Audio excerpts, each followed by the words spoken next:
બાળકોને જો યોગ્ય માર્ગદર્શન આપવામાં આવે તો તેઓ પણ તેમનાથી થતી શ્રેષ્ઠ કામગીરી કરી શકે છે. હાય, મારું નામ ચેતન છે અને હું એક ગવર્મેન્ટ સ્કૂલમાં પ્રાઇમરી ટીચર તરીકે કામ કરું છું.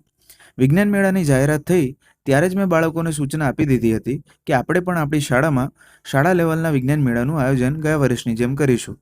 જેના માટે દરેક વિદ્યાર્થી તેમનાથી બને તેવી વિજ્ઞાન અથવા ગણિત વિષયને લગતી કૃતિ બનાવીને લાવવાની રહેશે.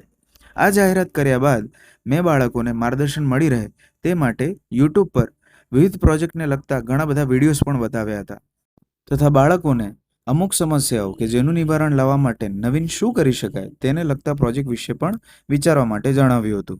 લગભગ 15 દિવસ બાદ આજે અમે મારી શાળામાં વિજ્ઞાન મેળાનું આયોજન કર્યું, જેમાં ધોરણ 5થી લઈને 8ના બાળકો દ્વારા 20થી પણ વધુ કૃતિઓ રજૂ કરવામાં આવી. બાળકોએ તેમની આસપાસમાં મળી આવતી વસ્તુઓમાંથી જ વિવિધ કૃતિઓનું નિર્માણ કર્યું હતું. બાળકોએ વારાફરતી પોતાની કૃતિ વિશે શાળાના અન્ય વિદ્યાર્થીઓ સામે રજૂઆત કરી. અન્ય વિદ્યાર્થીઓને પણ આ જોવાની અને સાંભળવાની ખૂબ મજા પડી. આ બધા જ પ્રોજેક્ટમાંથી ઘણા બધા પ્રોજેક્ટ એવા પણ હતા કે જે વર્કિંગ મોડેલ હતા. બધા જ વિદ્યાર્થીઓએ ખૂબ સારી મહેનત કરી હતી, પરંતુ વિદ્યાર્થીઓમાં સ્પર્ધાને પ્રોત્સાહન આપવા માટે મેં પ્રથમ 3 નંબરની જાહેરાત કરી અને તેમને ઇનામ આપીને બિરદાવ્યા. આમ આજે મેં અને મારા વિદ્યાર્થીઓ ભેગા મળીને આજના આનંદદાયી શનિવારને વિજ્ઞાનદાયી બનાવી દીધો. આજ માટે આટલું જ. આવજો.